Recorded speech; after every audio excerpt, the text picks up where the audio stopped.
CV Raman आधुनिक भारत के एक महान वैज्ञानिक थे जिन्होंने विज्ञान के क्षेत्र में अपना अति महत्वपूर्ण योगदान दिया और अपनी अनूठी खोजों से भारत को विज्ञान की दुनिया में अपनी एक अलग पहचान दिलाई।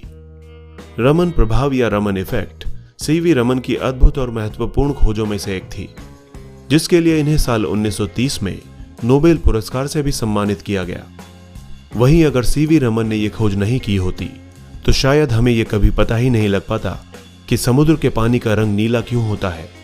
और इस खोज के माध्यम से ही लाइट के नेचर और बिहेवियर के बारे में भी यह पता चलता है कि जब कोई लाइट किसी पारदर्शी माध्यम जैसे कि सॉलिड, लिक्विड या गैस से होकर गुजरती है तो उसके नेचर और बिहेवियर में बदलाव आता है।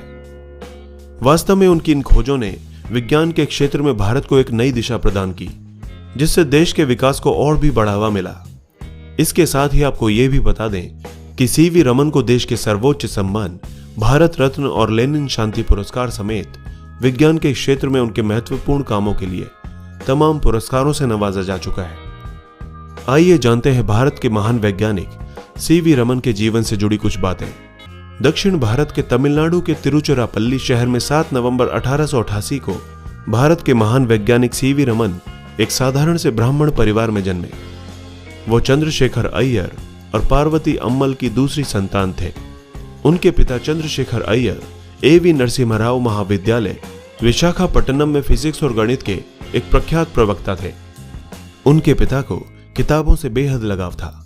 उनके पिता को पढ़ना इतना पसंद था कि उन्होंने अपने घर में ही एक छोटी सी लाइब्रेरी भी बना रखी थी।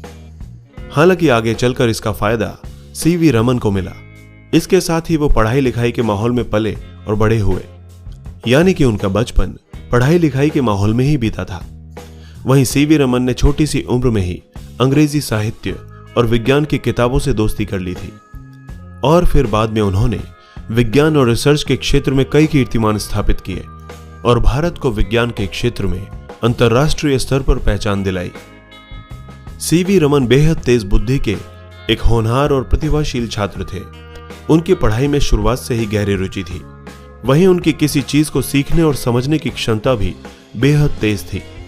यही वजह है कि उन्होंने महज 11 वर्ष की उम्र में ही विशाखापट्टनम के Saint Aloysius Anglo Indian high school से अपनी 10वीं की परीक्षा पास की, जबकि 13 वर्ष की उम्र में ही उन्होंने 12वीं की परीक्षा भी पास कर ली थी। सीवी रमन शुरुआत से ही पढ़ने में काफी अच्छे थे, इसलिए उन्होंने अपनी 12वीं की पढ़ाई स्कॉलरशिप के साथ पूरी की। इसके बाद उन्होंने साल 1902 में प्रेसिडेंसी कॉलेज मद्रास में एडमिशन लिया और वहीं से साल 1904 में अपनी ग्रेजुएशन की डिग्री प्रथम श्रेणी में हासिल की। सीवी रमन ने इस दौरान पहली बार फिजिक्स में गोल्ड मेडल भी प्राप्त किया था। इसके बाद उन्होंने साल 1907 में मास्टर डिग्री हासिल करने के लिए मद्रास यूनिवर्सिटी में ही एमएससी में एडमिशन लिया। आपको बता दें कि इस दौरान उन्होंने फिजिक्स को मुख्य विषय के तौर पर चुना।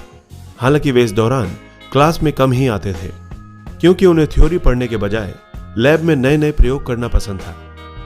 उन्होंने अपनी एमएससी की पढ़ाई के दौरान ही ध्वनिकी और प्रकाशिकी यानी कि अकॉस्टिक्स एंड ऑप्टिक्स के क्षेत्र में रिसर्च करना शुरू कर दिया था।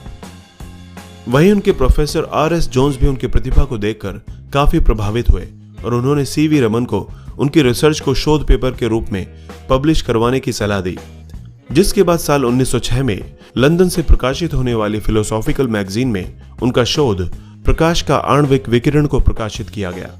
आपको बता दें कि इस दौरान वे महज 18 वर्ष के थे।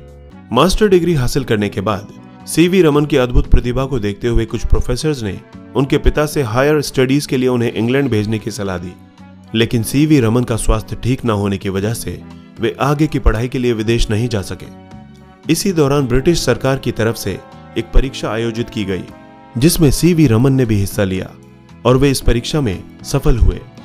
इसके बाद उन्हें सरकार के वित्तीय विभाग में नौकरी करने का मौका दिया गया और फिर कोलकाता में उन्होंने एक अकाउंटेंट के तौर पर अपनी पहली सरकारी नौकरी ज्वाइन की। हालांकि इस दौरान भी उन्होंने एक्सपेरिमेंट्स और रिसर्च करना नहीं छोड़ा। वे कोलकाता में Indian association for cultivation of science lab में अपनी खोज करते रहे। नौकरी के दौरान जब भी उन्हें समय मिलता वे अपनी खोज में लग जाते थे। साल 1917 में उन्होंने अपनी सरकारी नौकरी छोड़कर Indian association for cultivation of science lab में मानद सचिव के पद को ज्वाइन कर लिया था। वहीं इसी साल उन्हें कलकत्ता यूनिवर्सिटी में भौतिक विज्ञान के प्रोफेसर का भी जॉब ऑफर मिला, जिसे उन्होंने स्वीकार कर लिया और वे भौतिक विज्ञान के प्रोफेसर के तौर पर कलकत्ता यूनिवर्सिटी में अपनी सेवाएं देने लगे और अब वे अपनी रुचि के क्षेत्र में काम करके बेहद खुश थे। इसके बाद साल 1924 में सीवी रमन को ऑप्टिक्स के क्षेत्र में उनके सराहनीय योगदान के लिए लंदन की रॉयल सोसाइटी का सदस्य भी बनाया गया। रमन प्रभाव की खोज उनकी वो खोज थी जिसने भारत को विज्ञान के क्षेत्र में अपनी एक अलग पहचान दिलवाई। उन्होंने 28 फरवरी 1928 को कड़ी मेहनत और काफी प्रयास के बाद रमन प्रभाव की खोज की। उनकी इस खोज से न सिर्फ इस बात का पता चला कि समुद्र के जल का रंग नीला क्यों होता है, बल्कि यह भी पता चला कि जब भी कोई लाइट किसी पारदर्शी माध्यम से होकर गुजरती है तो उसके नेचर और बिहेवियर में चेंज आ जाता है। प्रतिष्ठित वैज्ञानिक पत्रिका नेचर ने भी इसे प्रकाशित किया। वहीं उनकी इस खोज को रमन इफेक्ट या रमन प्रभाव नाम दिया गया।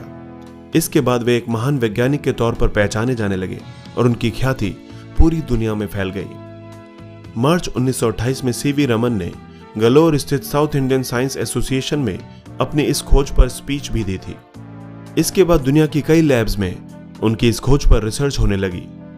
आपको बता दें कि उनकी खोज के द्वारा ही लेजर की खोज संभव हो पाई, जिससे अब रसायन उद्योग और प्रदूषण की समस्या आदि से रसायन की मात्रा पता लगाने में भी मदद मिलती है। सीवी रमन द्वारा की गई ये खोज वाकई में एक अतुलनीय खोज थी। इस खोज के लिए 1930 में उन्हें प्रतिष्ठित पुरस्कार नोबेल से भी नवाजा गया। उनकी इस महान खोज के लिए भारत सरकार ने 28 फरवरी के दिन को हर साल राष्ट्रीय विज्ञान दिवस के रूप में मनाने की भी घोषणा की। सीवी रमन ने लोक सुंदरी नाम की कन्या को वीणा बजाते हुए सुना था, जिसे सुनकर वे मंत्रमुग्ध हो गए थे और इसके बाद उन्होंने लोक सुंदरी से विवाह करने की इच्छा जताई थी। वहीं इसके बाद परिवार वालों की रजामंदी से वे 6 मई साल 1907 को लोक सुंदरी अम्मल के साथ शादी के बंधन में बंध गए, जिनसे उन्हें चंद्रशेखर और राधा कृष्णन नाम के 2 पुत्रों की प्राप्ति हुई। आगे चलकर उनका बेटा राधा कृष्णन एक प्रसिद्ध खगोल शास्त्री के रूप में मशहूर हुआ। भारत के महान वैज्ञानिक चंद्रशेखर वेंकट रमन को विज्ञान के क्षेत्र में उनके महत्वपूर्ण योगदानों के लिए कई पुरस्कारों से भी नवाजा गया। सीवी रमन को साल 1924 में लंदन की रॉयल सोसाइटी का सदस्य बनाया गया था। साल 1954 में सीवी रमन को भारत के सर्वोच्च सम्मान भारत रत्न से भी सम्मानित किया गया। 1957 में सीवी रमन को लेनिन शांति पुरस्कार दिया गया। महान वैज्ञानिक सीवी रमन ने अपनी जिंदगी में ज्यादातर टाइम लैब में रहकर नई नई खोज और प्रयोग करने में बिताया। वे 82 साल की उम्र में भी रमन रिसर्च इंस्टीट्यूट बेंगलोर में अपनी लैब में काम कर रहे थे। तभी अचानक उनको हार्ट अटैक आया, जिसकी वजह से वे गिर पड़े और 21 नवंबर साल 1970 को उन्होंने अपनी जिंदगी की आखिरी सांस ली।